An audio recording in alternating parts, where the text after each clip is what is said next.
Es tracta d'una composició datada a Nova York l'any 1960 i que Agustí Borgunyó Garriga va dedicar a la que era esposa del fill del seu cosí, Elvira Saiz.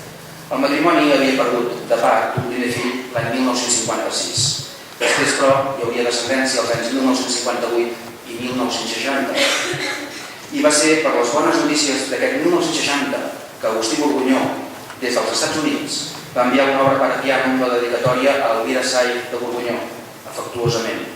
La composició porta per títol Filant, i és aquesta que estem a punt d'escoltar per primera vegada des del 1960, a la interpretació que ens en farà meravellosament bé com ha fet amb aquella rapsòdia en Carles Sánchez Calonge, Filant d'Agustí Borgunyó.